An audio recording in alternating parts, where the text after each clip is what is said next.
Ladies and gentlemen, welcome to the 2025 Jack Webb Awards benefiting the Los Angeles Police Museum. Please stand for the posting of the colors by the Los Angeles Police Department Honor Guard, the national anthem sung by Police Administrator Betty Collins, and the invocation by Father Michael Cooper.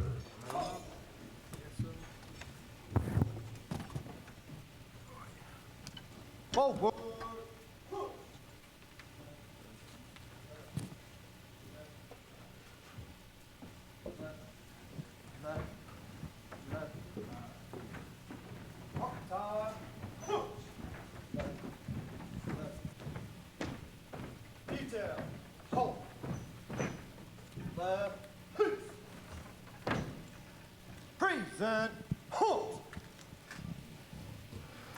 Oh, say, can you see by the dawn's early light what so proudly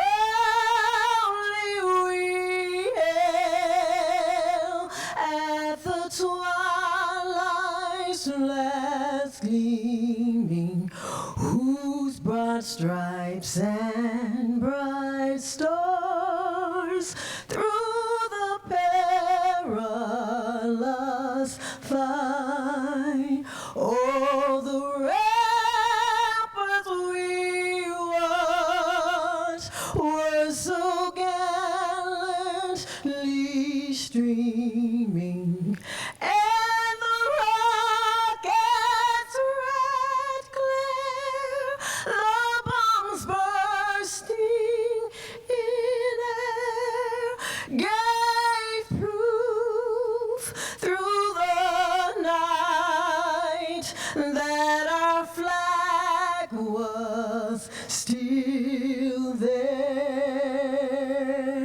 Oh, say does that star-spangled banner yet wave o'er the land of the free and the home of the brave.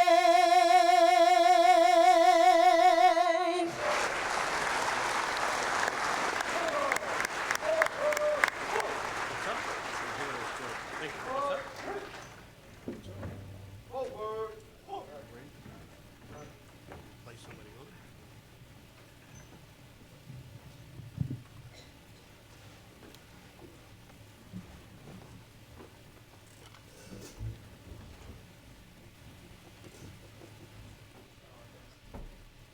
Let's bow our heads and pray for God's blessing.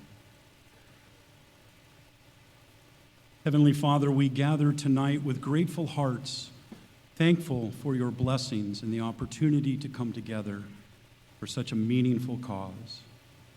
Our department's museum and our history is important to us because to know truly, to move forward in you, we must know where we have been and who we are. We ask your blessings upon our honorees this night, upon Lindsay and Sean, William and Catherine. Throughout their lives, they have given service and have been a hallmark of who you created them to be. We give thanks for their dedication to making our world a better place. Lastly, Father, we ask you to continue to bless and protect all police officers, but especially our Chief, Jim McDonald, our command staff, and the men and women of our beloved LAPD. Give them guidance and wisdom and bring them home safely each night as they complete their watches. In your holy name we pray. Amen. Now please welcome to the stage the chairman of the Los Angeles Police Museum, Roberto Alaniz, and the executive director, Erica Arias.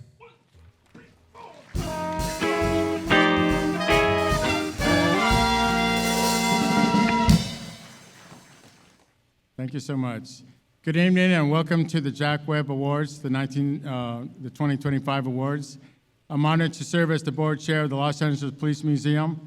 We're very grateful for your support and for joining us this evening to support the museum and our efforts to preserve its history of the Los Angeles Police Department. I want to give a special thanks right off to Jim McDonald, our chief, and express our sincere gratitude and appreciation for his devotion to not only the department, but to the history of the department. And I also want to thank our honorees that are here tonight, the fabulous people. You're going to see the extraordinary accomplishments of these individuals and their commitment to serving the community and giving back to the community. That's more important. And I want to give my appreciation to the board members that are here and a few that couldn't make it, to the staff, unbelievable staff members that are so dedicated every day. I'm very impressed with what they do. It contributes to making this the best department and highlight the best department in the world. Well, we have the sheriffs here, so no offense. But also the museum itself. In fact, the museum was listed recently in the Southern California Pulse magazine in their annual Ultimate Guide to Must-Visit Museums in Los Angeles. We were rated in the top 15. So that's something that we didn't even think about. We didn't lobby for it, but it came about. And also a special guest this evening, Michael McConnelly, to Tom Tran for coming out and filling in for Jay Leno. Jay Leno had some issues, and unfortunately he wasn't able to make it. But we love his support, and we wish the best for him. And hopefully he'll come back and help us in our future endeavors. I also want to thank Cher. All the stuff that's happening here, Cher Lilico and Proper Image, they're outstanding organization and very dedicated, and as you can see, they did a top-notch job. So with that, I want you to look at the auction that's coming up. Please be generous. We've got some unique items that you're not going to see anywhere else but here tonight. And so all of the contributions go directly to the museum and help support us. So with that, I want to introduce our Executive Director, Erica Ades. Come on up.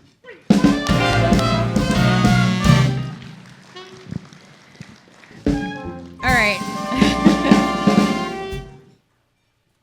Okay, we got to liven up this room. What's going on? Hi, good evening. Good evening, everyone. It's an honor to welcome all of you tonight to our Jack Webb Awards Gala, our signature event supporting the Los Angeles Police Museum and preserving the living legacy of law enforcement in our great city of Los Angeles.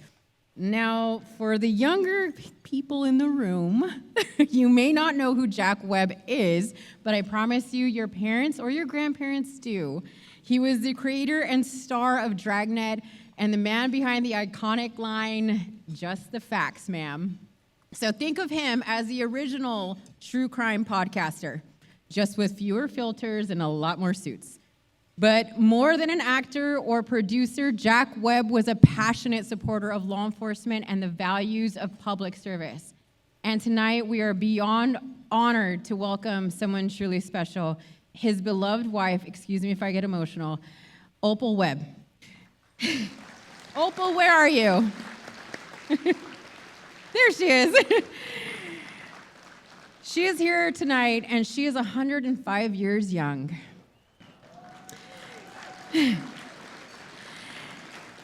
She has more energy than I do, and she is a living treasure and a testament of grace, strength, and lasting legacy. Opal, we are so grateful that you are plugged into the museum still to this day, and it means the world to us that you're here with us tonight.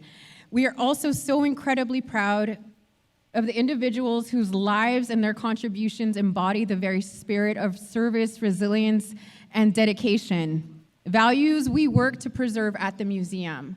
To our honorees, Lindsay and Sean Ellingson, the Honorable Catherine Barger, and the legendary icon, Mr. William Shatner. Thank you for the example you've set. Yes, round of applause. The impact you've made and the inspiration that all of you continue to be. All of you are pillars of humility, generosity, integrity, and vision. I also want to acknowledge our incredible and wonderful donors who support us not just tonight, but also throughout the year. You are the museum's lifeline. As the executive director, now in my 4th year, it's been my mission not just to protect history, but to bring it to life. Something powerful has happened recently in the museum. This museum has reconnected with the heart of LAPD and the city we serve. We've re-engaged the LAPD in a way that hadn't been done in decades, not just as a side project or formality, as a critical space for leadership. And now we're sitting in a space of leadership, reflection, strategy, and most of all, legacy building. And when I look back at where we were when I first started, a quiet, often overlooked archive, to where we are now, I see something that's come alive again. We've become a trusted anchor in this city, a place where the past informs the future and where history just doesn't collect dust. It sparks dialogue. From every P1 I've had the privilege of meeting at roll calls, to the SLOs and sergeants who help bring programming to life, to our command staff who've championed this work, the museum's greatest strength is our relationships. Our momentum, our growth, our purpose, all of it is built on trust. Because the success of any organization isn't about titles of power. It's about people. And I've made it a point to center this institution around the people who live this history every single day. And as you know, it takes an army to run any organization. But I am blessed with a tiny but mighty staff that I am proud to work alongside. My incredible staff, you are the heartbeat of this place. Thank you for your brilliance, your tenacity, your creativity, and your belief in what we are building here. Cynthia, Seth, Victoria, and Ashley, please stand and be recognized.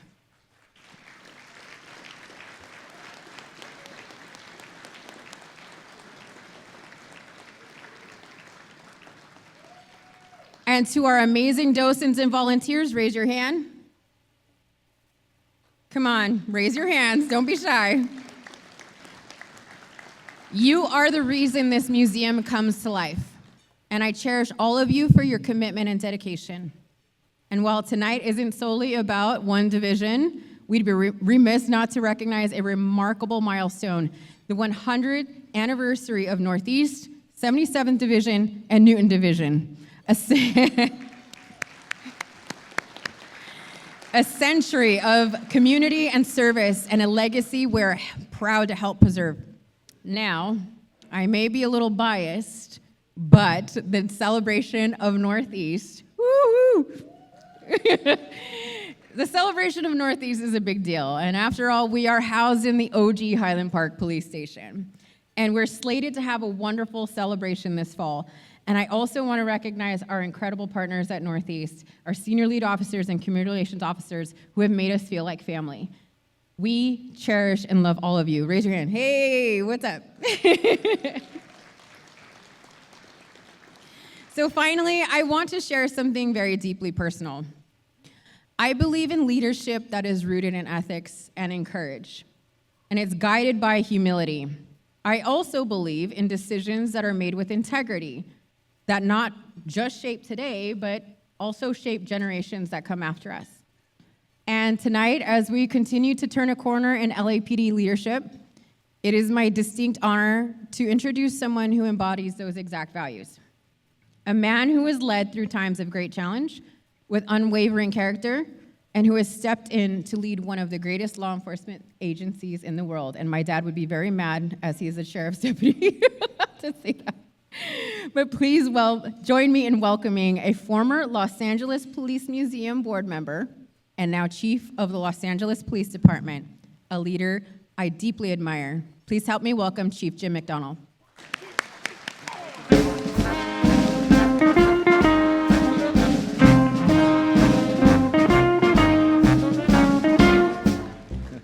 Thank you. Thank you very much, and good evening, everyone. And it certainly is a privilege to join you tonight at the Jack Webb Awards, a celebration of service, legacy, and the deep connection between this department and the people that we're sworn to protect. One of the most meaningful places that captures that spirit is the Los Angeles Police Museum.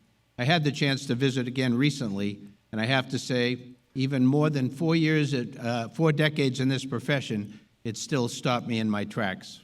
As someone who started as a young officer here in the early 80s, walking through those halls brings back a flood of memories, of mentors, of defining moments in our city's history, and the men and women who paved the way.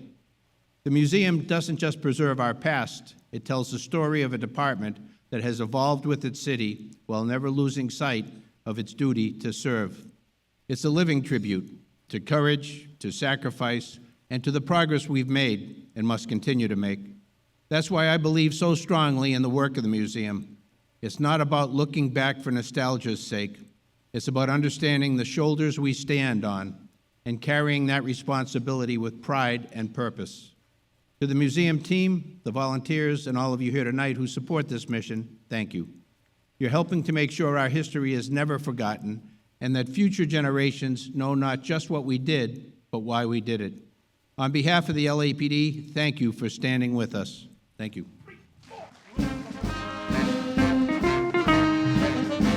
Thank you so much, Chief. And now we're going to take a short break for dinner and service. And for those of you who are unfamiliar with us, we'd like to ask you to watch the screen for a new video that will tell you all about the Los Angeles Police Museum. And you have 20 minutes left to bid on the silent auction. So please be generous. Thank you. This was an active police station from 1925 and decommissioned in 1983. It was built in 1925, and the Northeast Division officers were placed in here and became full active duty in early of 1926. Originally, it had 55 officers, and by 1983, there was about 150 officers, and the department decided to move the building to down the street on San Fernando. Currently, the building is a museum, and it houses a lot of the LAPD history. A lot of the original equipment is here, and as you walk throughout the building, you're going to see some noted special incidents that occurred that is very iconic, not only to LAPD, but to law enforcement in general. So one of the interesting things about our history is LAPD had hired the very first female officer in the entire country. And that was a woman by the name of Alice Wells. She became the police officer, and as such, we didn't have a uniform for her. So she was able to design her own uniform, which was a full-length dress, and it was appropriate for that time period. We also have a great exhibit on the onion field. The onion field was something that occurred in 1963, actually, and it involved the ambush, kidnap, and murder of some Los Angeles police officers. And through that episode, it changed law enforcement forever. It changed our tactics, not only for Los Angeles Police Department, for nationwide and the world, as law enforcement began to study what happened and how we can stop and prevent that from happening. So we have on display that incident along with crime scene artifacts and things that were used in court. And the other thing we have of interest is the Patty Hearst exhibit. It captures an incident in our history where you have this woman that was very famous that was not only kidnapped, but became a part of an organized terrorist organization here in Sacramento. So with that, that was the first display for the entire world to see the actual SWAT team that LAPD developed. Like the North Hollywood shootout, it was live on television when we took down their stronghold here in South Central LA. From that moment on, LAPD became very famous for having that SWAT team. The other thing we have is the North Hollywood shootout, February 28th, 1993, I believe. That was very iconic for Los Angeles and the world, actually, because that's the first time ever where you saw two armed men, heavily armed with body armor, going against the police department, and it was captured live on television. So the world got to see law enforcement in action, where there was an actual shootout, people were getting shot, as well as police officers, and the aftermath and what occurred and how we were able to subdue the suspects. All that was videotaped live for the world to see. And the impact that that had also brought the modern technology into law enforcement, as well as the equipment that we had. We were very antiquated compared to the automatic weapons that we encountered in the streets. So as a result, law enforcement in general improved their armaments. One Adam 12, a 415 man with a gun. Our recent display that we have is the Adam 12 exhibit, the Adam 12 and Dragnet. And Kent McCord, one of the actors, very supportive of the museum, lent a lot of his artifacts and items from the show to the museum, which is on display. The reason why that's important, although Adam 12 is not an actual police department, it talks about the department, it films our everyday life, it captures it very well. And because of that, it inspired a lot of people to become police officers simply by watching that show and looking at the professionalism that was displayed by the officers. We're extraordinarily proud of the work that we've done here. Our small but mighty team works day in and day out to really grow and elevate the museum into a community space for everyone, and that can either be here on site or either out in the field where we're participating in community events. We've made a real conscious effort to understand the needs of our communities, our visitors, and to evolve and shape the museum into something that people want to return to. You know, when I think about the Los Angeles Police Museum, I just think what a treasure that is. That's our history.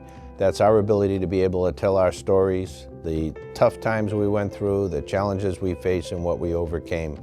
It celebrates those who came before us, those whose shoulders we stand on, and the rich history and tradition of this great organization. And so as we move forward, I encourage everyone to get involved with our museum. It's our story, and your story needs to be very much a part of that.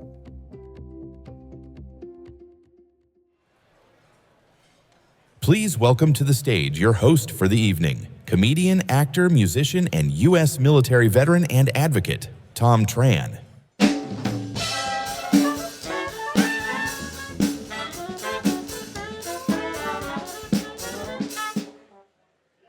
Good evening, everyone. How's everyone doing tonight? Excellent. It's so weird to come on stage to Jay Leno's music. Thank you for all of you for being here. I know many of you were expecting Jay Leno to be here. Instead, you got me. So what you're feeling right now is what my father would call disappointment. Because he would rather Jay Leno be here too.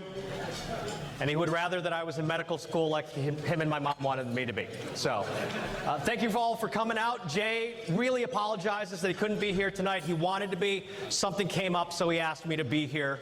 It was an amazing phone call to get. He promises he'll come back next year. But as a comedian, it was an amazing call to get from Jay Leno to ask me to come be here with you tonight. First of all, because Jay doesn't have my phone number. I never gave it to him. Which means at some point he just called somebody and was like, give me Tom's phone number.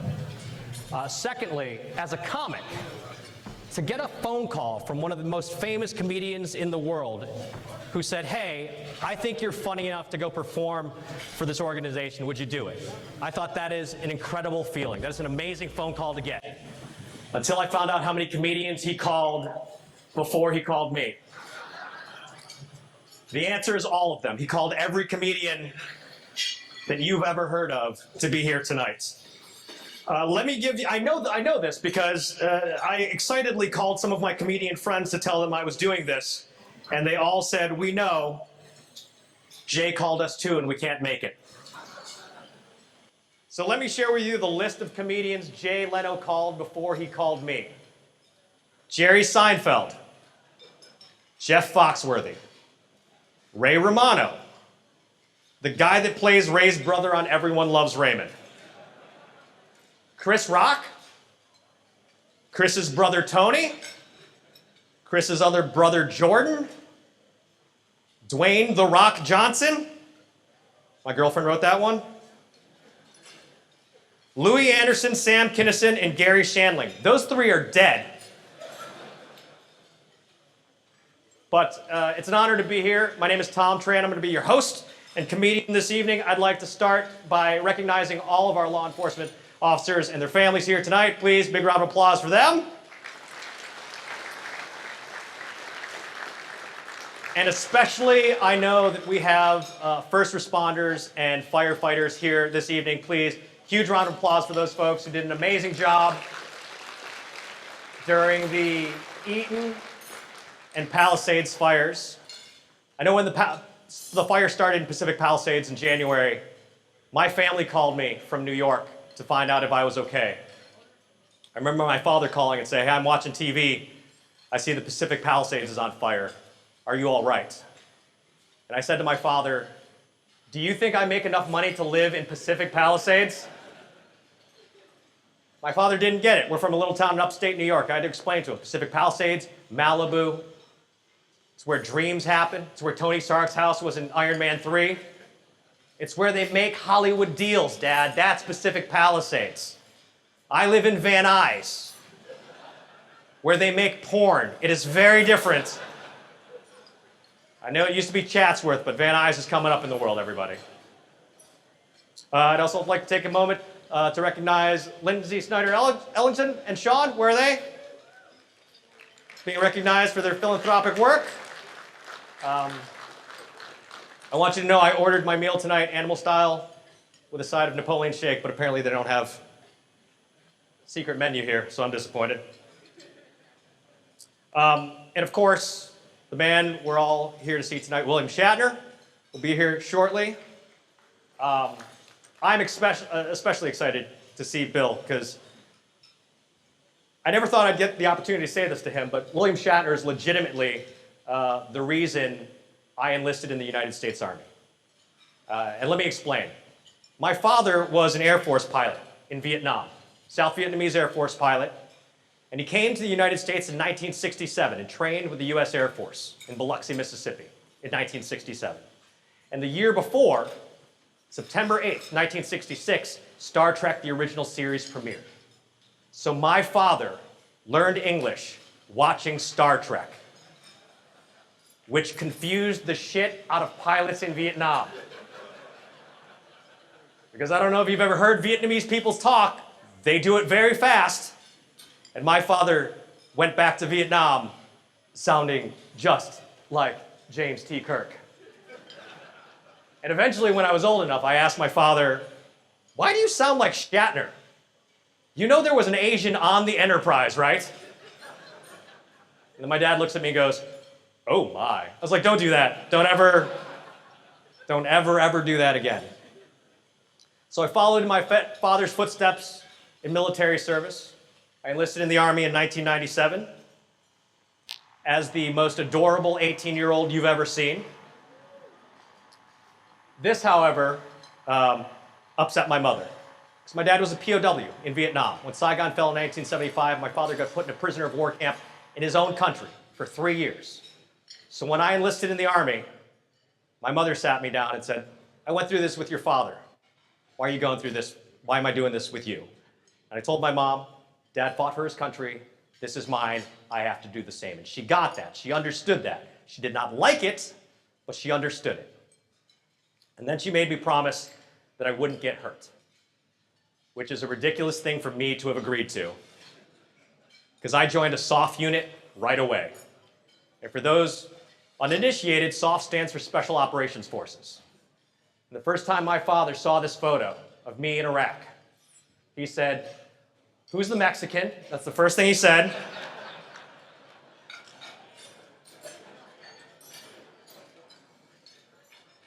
And they said, "We're not going to tell your mother about this because she will kill the both of us." But we didn't have to tell her about it because she found out through the Army wife grapevine that 4 days into my deployment to Iraq, I was in my first gunfight and I got shot in the back of the head. And I have actual footage of that day. And people ask me why I have video of it. I'm Asian, we tape everything. So, this is actual footage from April 3rd, 2003, moments after I got shot. There's no audio, but if you read my lips, you can figure out what I'm thinking.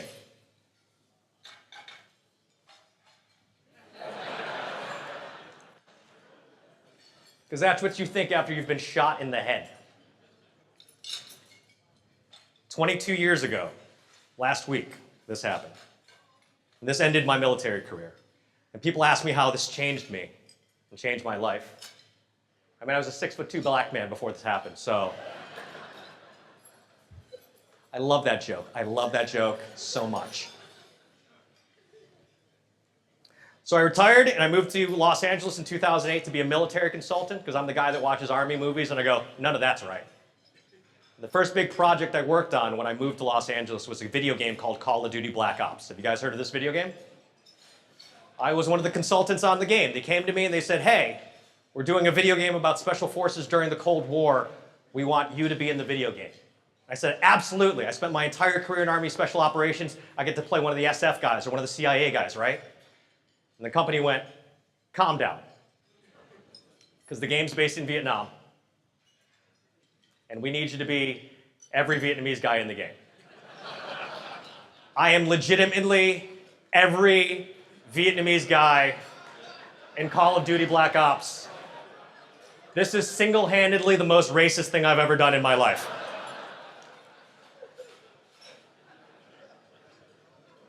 I don't know if you've seen video games lately. It's not like Pong or Super Mario Brothers. We have writers and directors and a script. The first day I got there, the director was like, Tom, you're actually Vietnamese. Do you speak Vietnamese? And I was like, hey, do you speak Vietnamese? And he goes, no. I said, doesn't matter then, does it? Because I will say whatever I want and you will have no idea what I'm saying. The problem is I don't speak Vietnamese. So for 3 days I was yelling nonsense, like, "Ow, I thought," just loud and obnoxious. And everybody's like, this guy's really good. We need to get him for the sequel. I was like, nobody who speaks Vietnamese is going to understand what I'm saying. But I was wrong, because my father speaks Vietnamese. And when the game came out, he called me up and said, hey, I have a question about this video game your nephew is playing. Why are you yelling, I want Cheerios for 35 minutes? Because that's all I know how to say in Vietnamese, Dad, because he's talked like Shatner for my whole life. What's funny is I'm all the Vietnamese guys in Call of Duty Black Ops 1. A couple of years later, Call of Duty Black Ops 2 came out. And one of my buddies who's an instructor at the Ranger School down at Fort Benning calls me up and he goes, hey man, are you in Black Ops 2? And I said, no, just the first one. And he goes, no, I think you're in the second one too. So he took a screen grab and he sent it to my phone. And I'm all the Chinese guys in Call of Duty Black Ops 2 and all the Vietnamese guys in Call of Duty Black Ops 1. So I'm waiting for Korea to mess around for them to do another game. So I've been out here for a while trying to help Hollywood be more accurate in their portrayal of us service members. I got to do a little bit of acting. I recently did one of my favorite projects, which was NCIS Los Angeles. And I got to do a scene with the wonderful Linda Hunt, where I play a Vietnamese prison guard, which is not a stretch for me. I got to work with her for 3 days, and the amazing part was she had to say a line to me in Vietnamese. And this is the actual scene. If there's audio. Nope. You can't hear it. So she asked me the line in Vietnamese. She was very excited. And she said, hey, did I say that correctly? She said, I've been working on that for 3 days. And I said, I have no idea. And she said, but someone told me you're a Vietnam vet. And I was like, I'm Vietnamese and an American Army veteran. That is way different. Those are two completely separate things.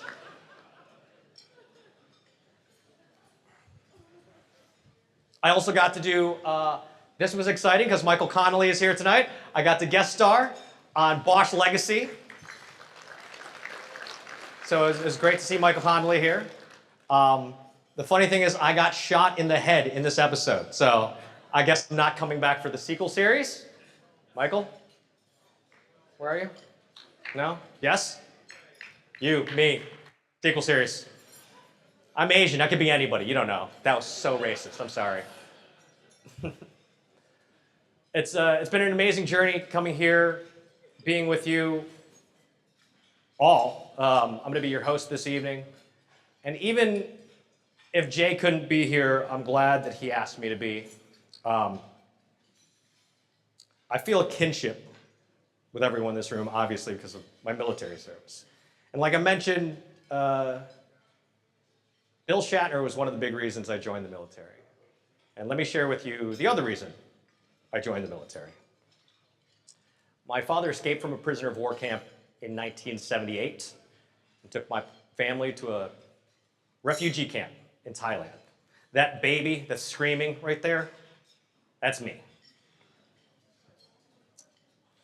They gave up everything they had to come here for us to have the opportunity to have a better life. Just like every single person in this room at some point in our family's history, their families did the same, whether it was 200 years ago or 40 years ago like my family or 10 years ago. Everyone is here because at some point in their family's history, someone decided they wanted the opportunity to have a better life. I enlisted in the United States Army because I felt like that was the very least I could do.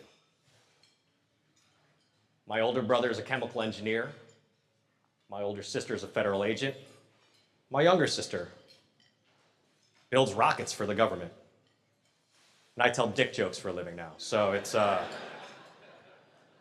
weird. People ask my dad what I do for a living. And there's no word for comedian in Vietnamese, so he goes, he's a clown or something. I don't know what he does.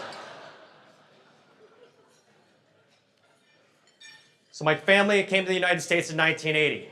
Refugees, immigrants. We settled in Buffalo, New York. Because apparently my father loves chicken wings and football teams that can't win Super Bowls 4 years in a row.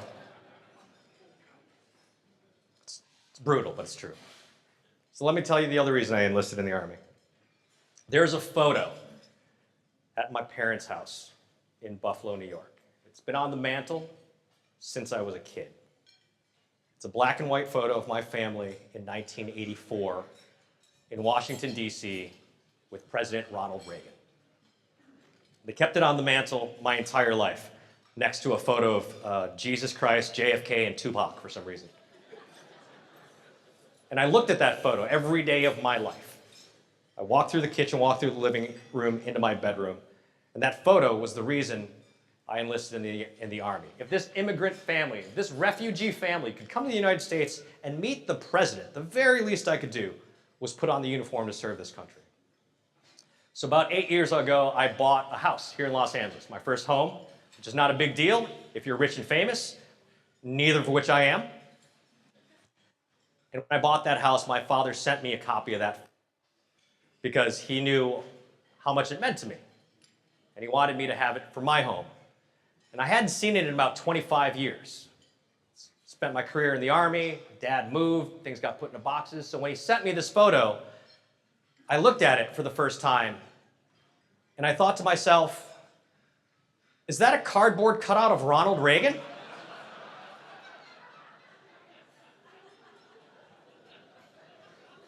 And I called my dad, and he goes, yeah, you don't think we really met the president, did you? Yeah! I really thought we met the president! I've been telling people for 30 years I met Ronald Reagan. As an enlisted soldier, I had the opportunity to meet 3 other presidents. And every time I said, no, send the junior enlisted. I met Reagan.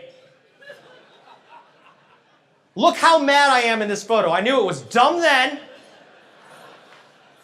I almost died several times in Iraq because of a cardboard cutout of Ronald Reagan.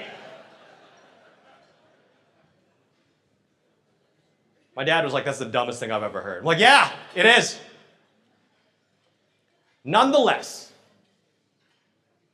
I would not change anything including this photo of Ronald Reagan, or anything that's happened in my career in the Army or here in Los Angeles, because all of it has led literally to this moment with all of you, brothers and sisters in law enforcement. So thank you so much, everybody, for being here tonight.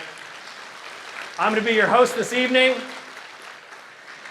We have a lot happening this evening, so before we continue, I have a few guests we'd like to mention. Some of them on stage will be recognized later. First, you already met LAPD's top cop, Jim McDonnell. Also from the LAPD command staff, Assistant Chief Dominic Choi, Deputy Chief Amada Tingaris, Commander Lillian Carranza, and dozens of other officers in the room, and former Deputy Chief Phil Turingdi, Lieutenant Craig Lally, President of the Police Protective League, Dr. Errol Southers, President of the Police Commission and Association VP at USC, also Police Chief of San Marino, John Nicantro. Slow down, nobody else got clapped. Hang on. San Marino Fire Chief Mario Ruda. Sorry. Tonight's honorees, William Shatner, the Honorable Catherine Barger, Lindsay Snyder Ellickson, and Sean Ellingson. Award-winning author Michael Connolly. From General Hospital, the Transformers series, and other TV shows. He's also a former United States Army Ranger from 3rd Battalion, 75th Ranger Regiment. My buddy, my plus one, because I got a sick kid at home, Josh Kelly. And why did Josh get the biggest applause? And a very special lady who has recently celebrated her 105th birthday. Please say hello to the widow of Jack Webb, Mrs. Opal Webb, and her family.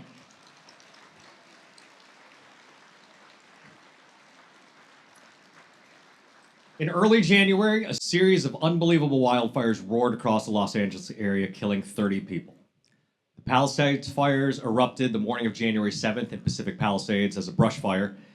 It damaged or destroyed over 6,800 structures and 23,000 acres. Soon the Eden Fire ignited and exploded to 14,021 acres with 10,491 structures damaged or destroyed.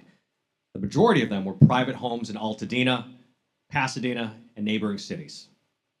8 other fires broke out over the next few weeks, and many thousands of firefighters from Southern California, plus 5 other states and 3 countries, came to our aid, supported by hundreds of law enforcement from LAPD, the LA Sheriff's Department, and the National Guard, among others.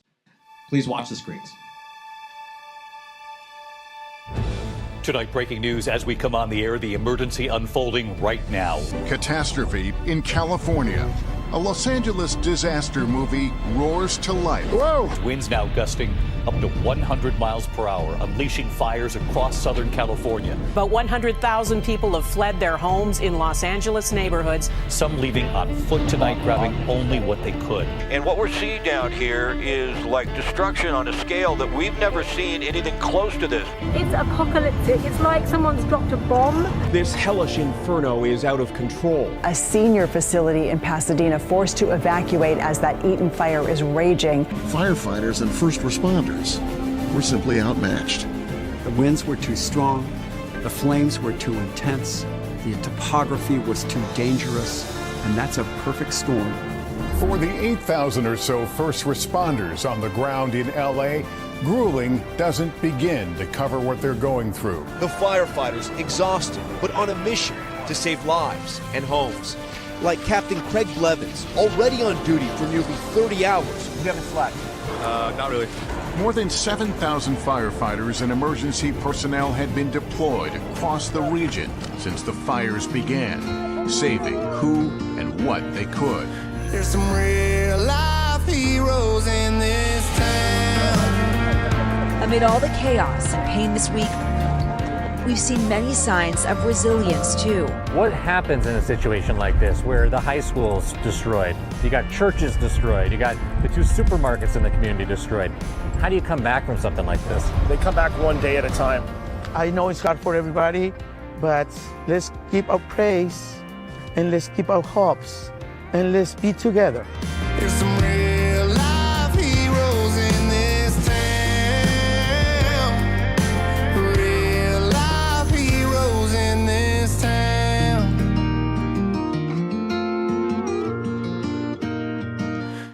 Tonight, we want to thank all the heroes, all first responders. Many are with us here this evening. We'd like to introduce a few and ask all first responders to stand. LA County Fire Chief Anthony Maroney and a contingent from his department. LA City Fire Assistant Chief Joe Everett and Deputy Chief Philip Flegel.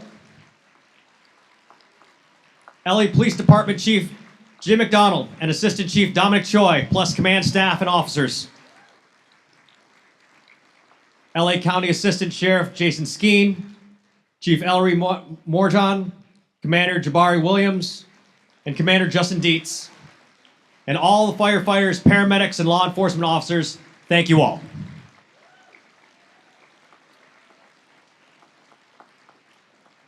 Now for our first award presentation, please welcome back to the stage the Chief of the Los Angeles Police Department, Jim McDonald.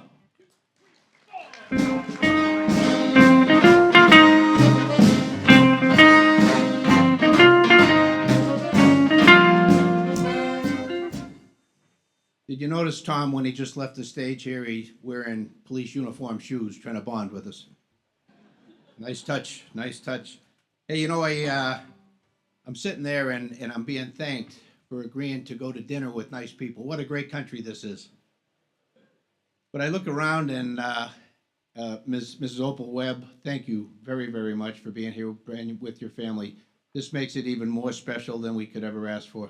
Thank you. Thank you.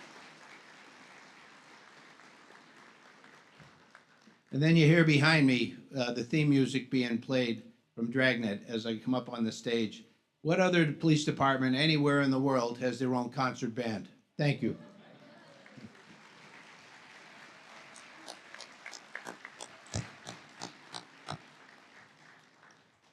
And then our singer of the national anthem, Betty Collins.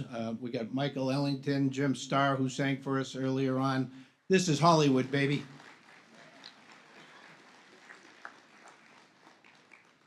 Well, to get down to business, tonight we're honored to recognize a true legend, a man whose impact spans more than 70 years as an actor, director, producer, writer, recording artist, equestrian, and philanthropist. He's made his mark on film, television, and stage. But of course, he'll be forever known as Captain James T. Kirk from Star Trek, a role that became iconic across generations, both on television and in film. Beyond that, he's earned hundreds of credits, authored nearly 30 best-selling books, released multiple albums, and built an impressive career in horse breeding. What truly sets him apart is how he's used his platform to give back. More than 30 years ago, he founded the Hollywood Charity Horse Show, an event that continues to benefit children and veterans charities, blending his passion for horses with his deep commitment to service. And let's be honest, growing up, if someone asked you who your hero was, Captain Kirk was usually at the top of the list. He was bold, fearless, cool under pressure, and always ready with a one-liner to make you smile. But tonight, we're not just celebrating an icon of the screen. We're honoring someone whose legacy is defined as much by compassion and generosity as it is by talent. Mr. Shatner has devoted decades to causes that lift others, especially veterans, children with special needs, and those often overlooked. It's only fitting that we recognize him here at the Jack Webb Awards, where public service, integrity, and lasting impact are celebrated. Please watch the screen for more about our honoree. Space, the final frontier. These are the voyages of the Starship Enterprise. Its 5-year mission to explore strange new worlds. Just who the hell are you? He's James T. Kirk. Don't you read history? Service rank, Captain. Position, Starship Command.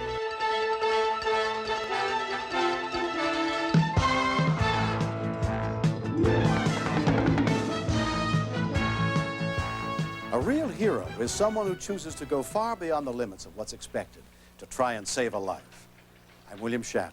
Tonight, true stories of daring attempts to help and courageous battles to survive on Rescue 911. What is it, Lieutenant? Sir, the Mayflower's in trouble. She's coming in hotter than a firecracker, sir. We better get to the tower, Lieutenant. We have no tower, sir. Why the hell aren't I notified about these things? Lieutenant, How would you handle this? we could try ignoring it, sir. You're William Shatner. You can call me Bill. Oh, can I call you Captain? No. Please? No. Sure.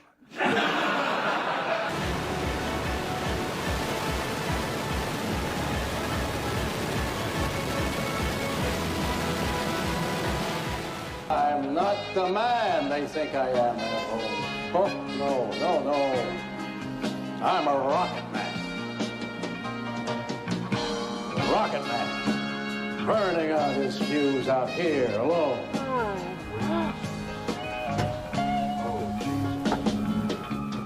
This is us.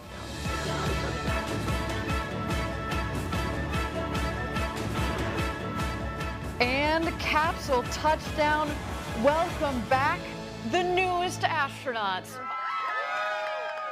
Captain Kirk himself, the great William Shatner. But to see the blue cover go whip by, and now you're staring into blackness, that's the thing. Fascinating.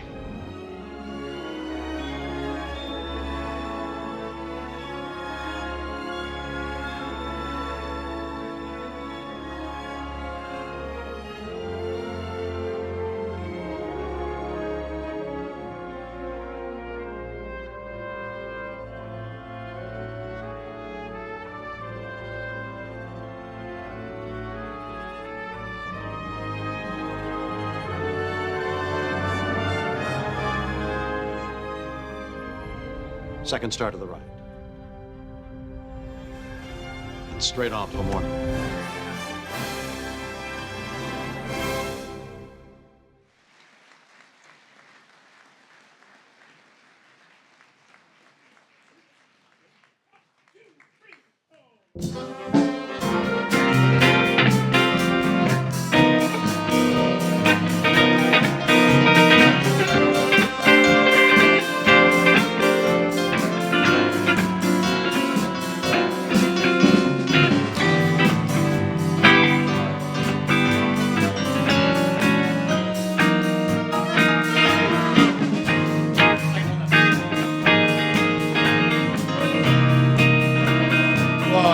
Wow. Thank you, Jay. It's amazing how retirement changes a person's looks. Thank you for the laughter. Where to begin? I did a police show several years ago, T.J. Hooker. And so I associated a lot with policemen. They're all probably retired by now. It's been so long. But I got to know policemen in their relaxed mood, in uniform, but out of attitude. And I fell in love with the uniform and the people, the men and women. The charity I started 35 years ago, which has raised over 35 years, millions of dollars have gone to children and veterans, and in one very important case to a police action league. So we've raised a lot of money for them, and it's been an honor to do that. When filming the T.J. Hooker, I learned courage because one of the guys working with me was afraid of birds.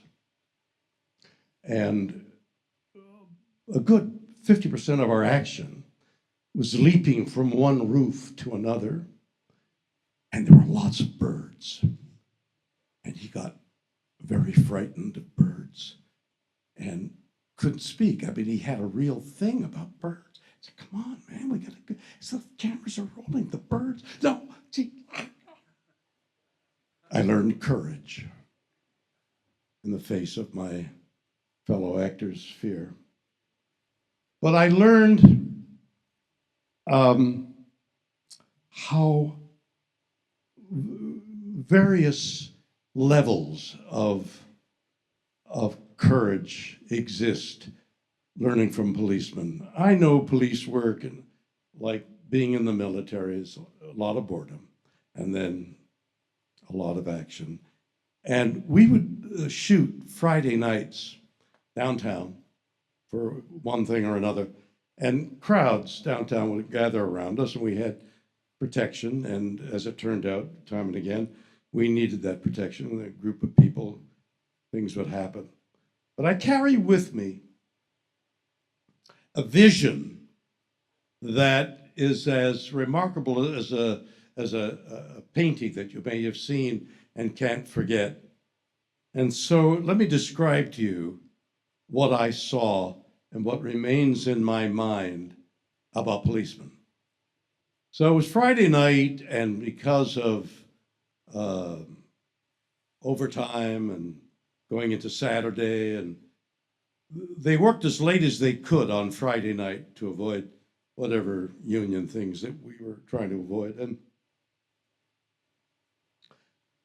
finally they said, that's it, a strike, and we were now going home.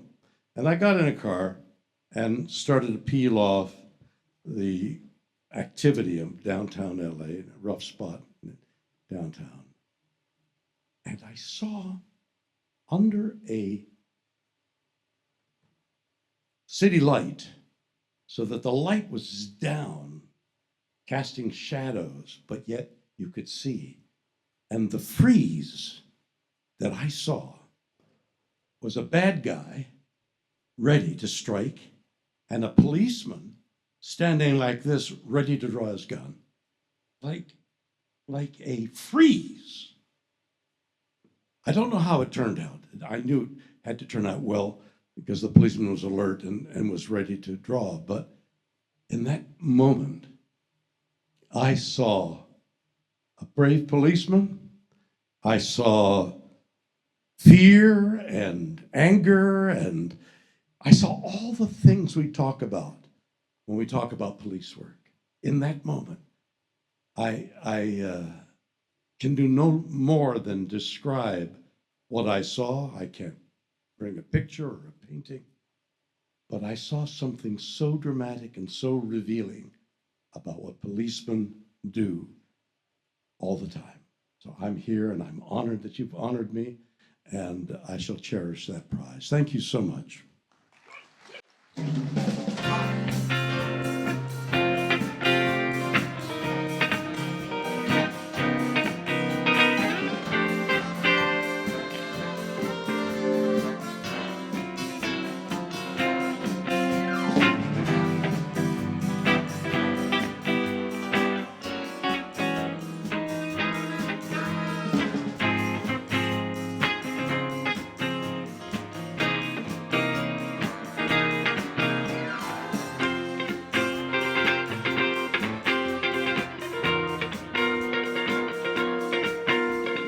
One more time, big round of applause for William Shatner, everybody. Absolutely amazing to have him here. I wanted to tell him that this, Mr. Shatner, I was actually at your 93rd birthday party 2 years ago. Not in a weird way, I was invited to be there. I was. If you don't know, there's a new documentary film about William Shatner out right now called You Can Call Me Bill. And the company that did that movie did a film that I just did, so I got invited to that party. And Chief, just so you know, these are Army shoes. I bought these at Fort Bragg. Thank you so much. Also, I'm wearing Star Trek socks because I'm a goddamn nerd. Also, I like Star Trek 5. He's not paying attention. That's fine. Come on. I love Star Trek 5. I don't care what the Turbolift said. I'm going to get super nerdy in like 2 minutes. You don't even know right now. All right. Fanboying a little bit. Our next guest is a best-selling author of 40 novels. Over 89 million copies of his books have been sold worldwide. He's the executive producer of Bosch, Bosch Legacy, which I guest starred on, and the upcoming spinoff Ballard, which I hope to guest star on, and The Lincoln Lawyer. Ladies and gentlemen, please welcome to the stage Mr. Michael Connelly.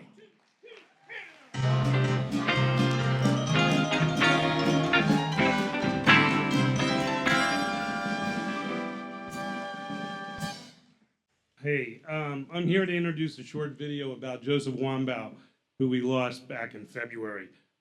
Joe was a cop, a detective, and a writer. I'm not sure which one of those things he did best, but as a writer, he was groundbreaking and a mentor to many, including me. His work topped the charts in both fiction and nonfiction, and that is a rare achievement in publishing.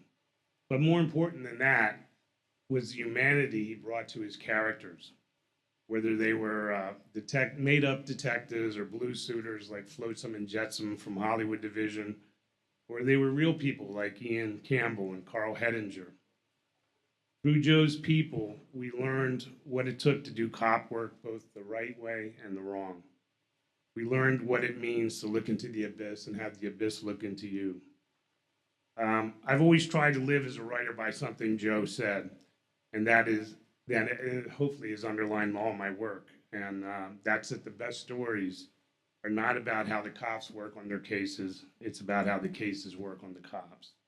But Joe can tell it better than me. So now let's watch this short video about Joe's career and hear him tell it in his own words. I happened to see an ad in the LA Times advertising for cops at LAPD. And so I did it, and I took the tests, and I entered the academy, and I discovered that I really liked police work. I was a writer but didn't know it. When I was working in a radio car, black and white car, before I became a detective, I would write notes on old hamburger wrappers or, paper napkins, funny things, sad things, interesting things that happened.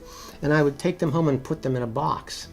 I thought, well, other people weren't interested and they didn't want to write about it, but I sure as hell am going to write about it. And that's the kind of books I wrote. And people suddenly said, well, we've never seen a cop book like this.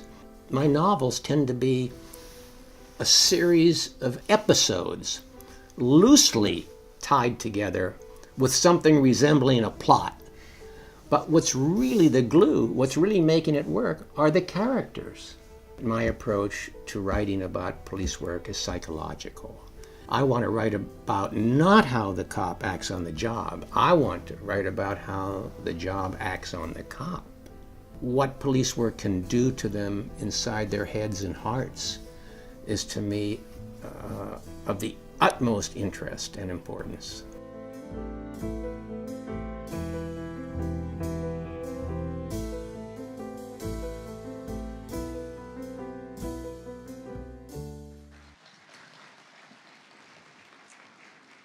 Very cool. Before I leave, we want to recognize someone. I met him earlier. I'm not sure where he's sitting. Plus the lights are on my eyes. But Richard Kalk, will you please stand up? When Joe Wambaugh was a detective on the burglary table.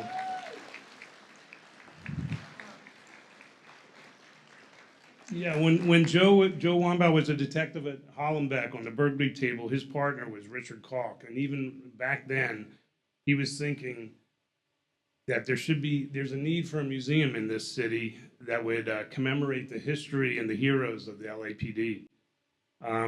Many, many years later, he made it a reality. So please acknowledge Joe's partner and the founder of the Los Angeles Police Museum, Richard Kalk.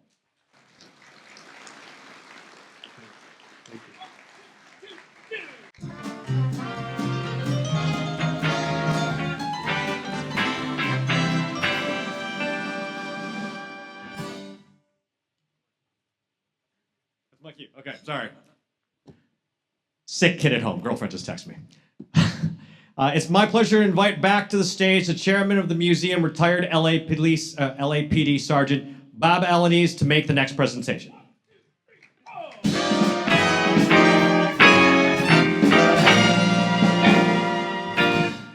Well, I hope everyone's having a good time. Thank you so much for your generous contributions to the museum so far.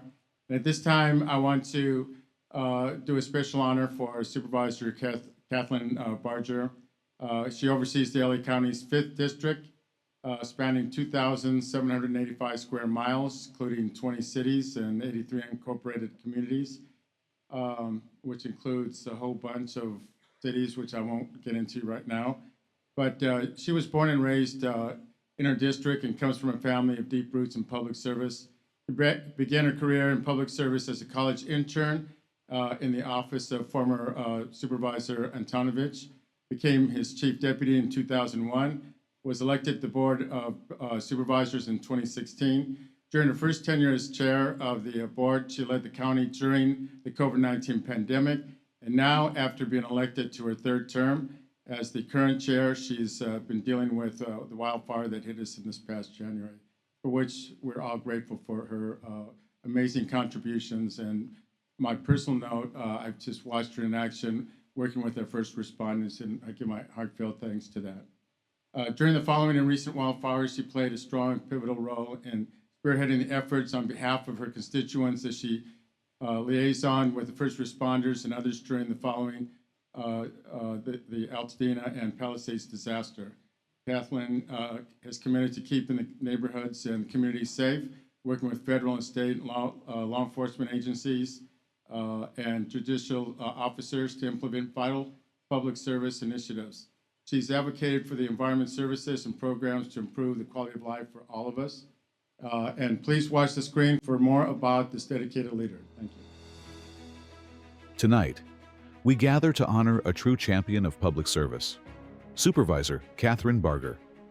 For decades, Catherine has dedicated herself to the people of Los Angeles County, leading with integrity, vision, and an unwavering commitment to safety and community well-being.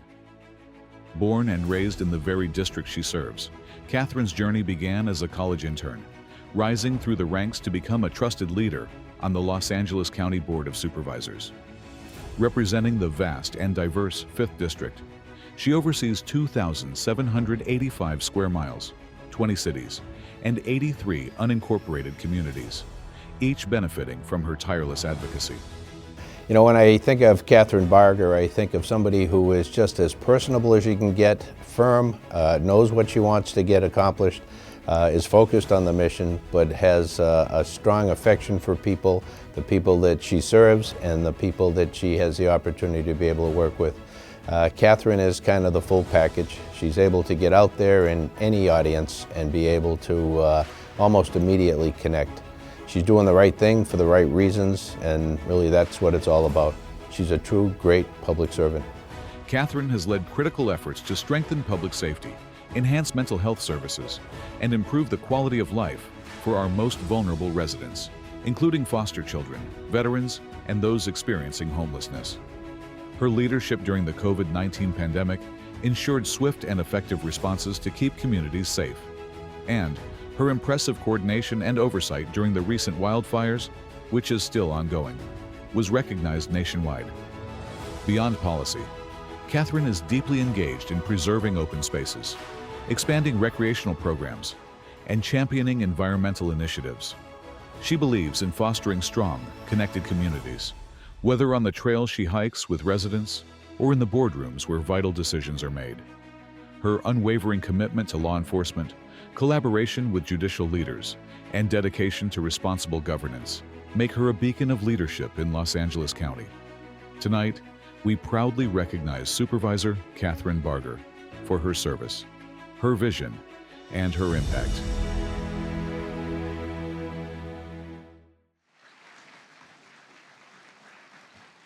Catherine, please join us at the podium to receive your 2025 Jack Webb Awards.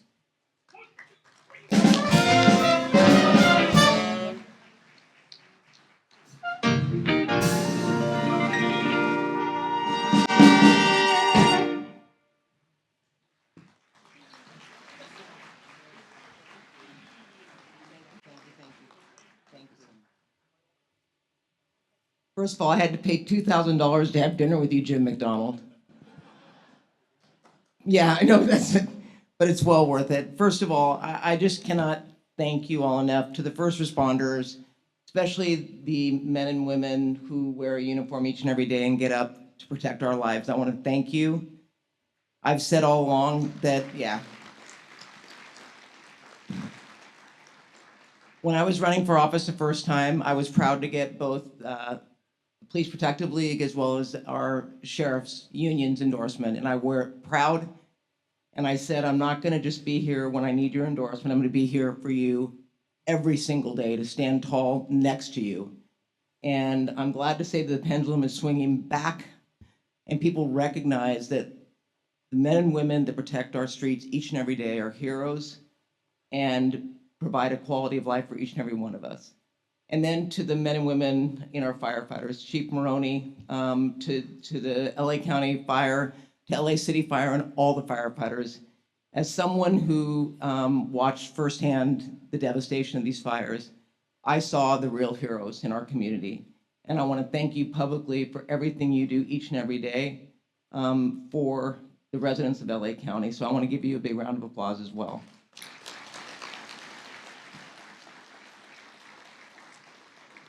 And to all of you, I cannot think of a more fitting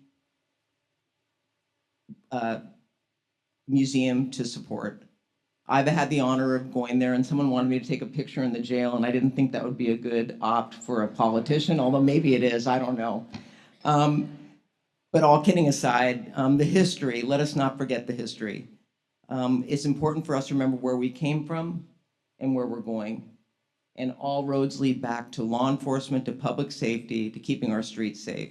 So to all of you, don't give up the hope.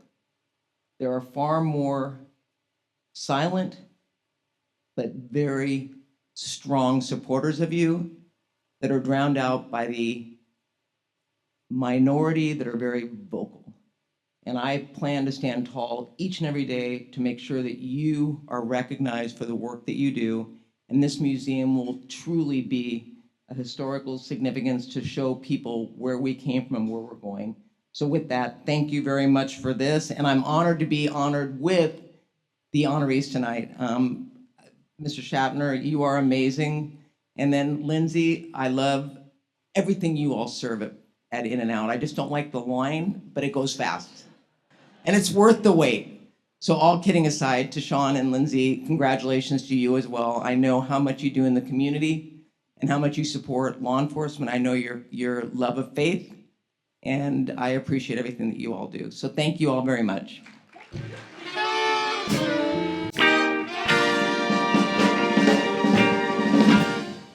All right, ladies and gentlemen, one more time, big round of applause for Catherine Barger, everyone.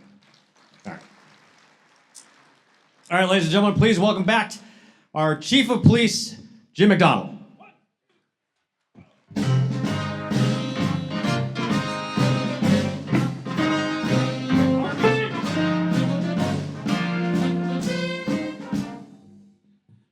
Well, thank you. Tonight, we honor two extraordinary individuals whose lives are defined by one powerful word: service.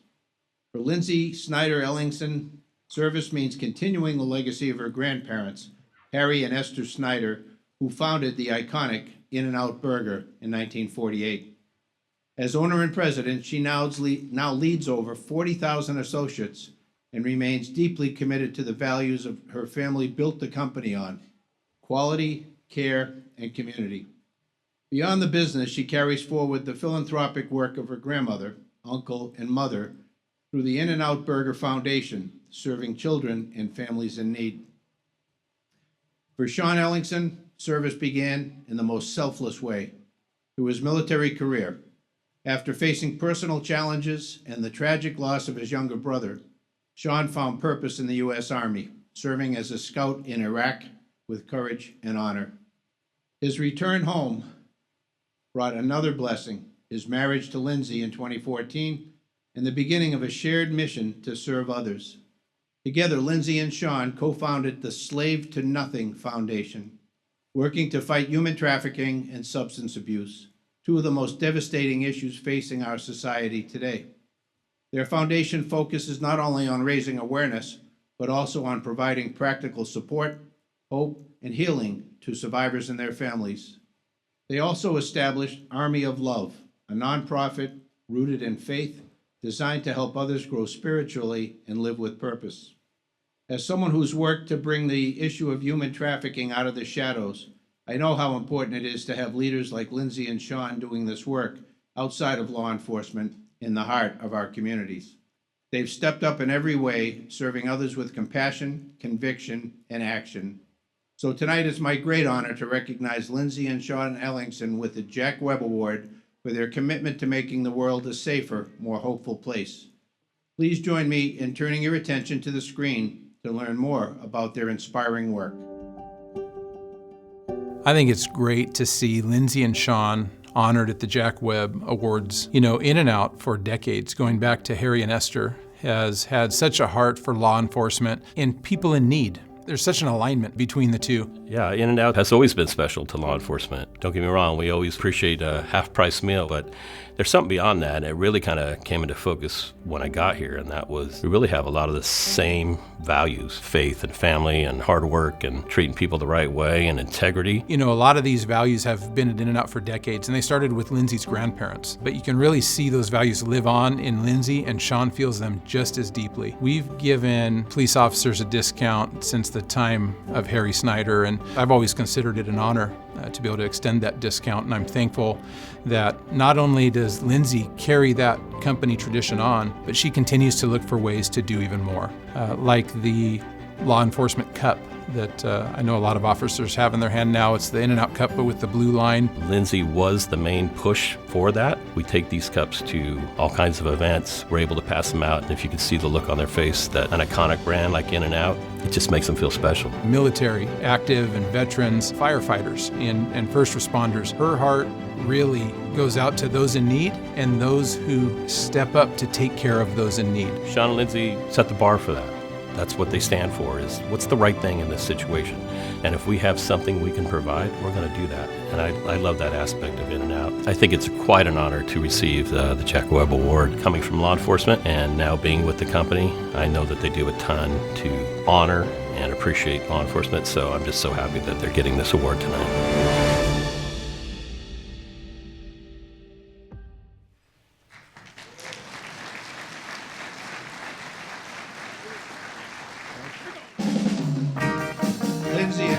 Lindsay and Sean, please join me on stage.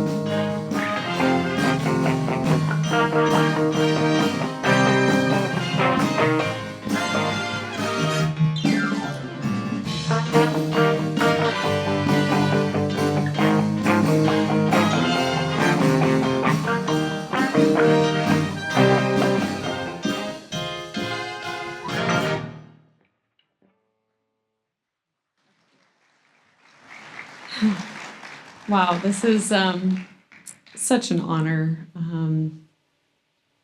It just doesn't feel right, but you know, the heroes that are in this room and that are serving and protecting our communities, you guys are the ones that deserve all the recognition. And truly, I mean, my grandparents both served in the military. My grandmother was in the Waves, and my grandpa was in the Army.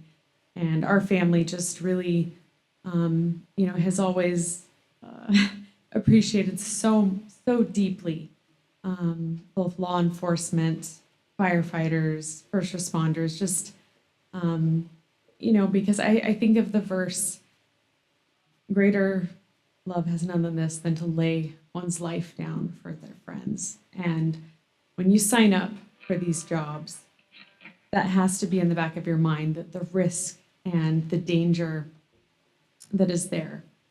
And that's why you guys are the heroes. So I'm so thankful In and Out will continue to serve you with more than just a smile, but so much honor and respect. And, you know, I wish that we could just give you free meals, but apparently we're not allowed to, so. But, you know, Slave to Nothing also appreciates you because, you know, as we're looking to set people free from human trafficking and substance abuse, we know that so many in law enforcement are encountering people with these issues. And, you know, we really hope that the partnership can make the world a better place, because I do believe, you know, as we say, we serve one burger at a time, one smile at a time. We hope to save one life at a time. And, you know, the goal of assisting all of the communities in our marketplaces to become stronger, safer, and better places to live is still thriving today at In and Out. And as long as I'm around, we will continue to do that. And I'm so, so thankful. And William Shatner, you still over there? He left? Okay, well, fun fact, I was on a flight with him when I was about 4 years old. So this is the second time we've been next to each other and didn't really get to talk. But apparently I went up to him and said something I don't really remember. But I did watch Star Trek, so I was freaking out at the time. And it was amazing to see him and all the work that he's done. Catherine, also amazing. This is just a huge honor. So I'll quit talking and just say thank you.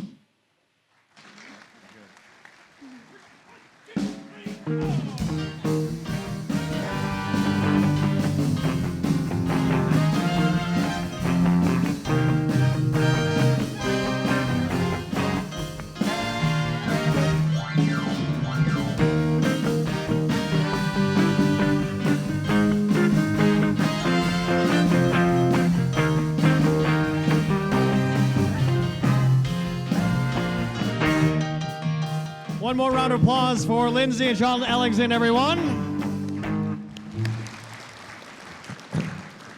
Lindsay, don't feel bad. I just told Shatner I liked the Star Trek he directed, and he threatened to fight me in front of a room full of cops. So that was, awesome. Well, congratulations to all of tonight's honorees. Thank you for all you do for Los Angeles. Thanks to all of you for joining us tonight. Please check out the museum when you can.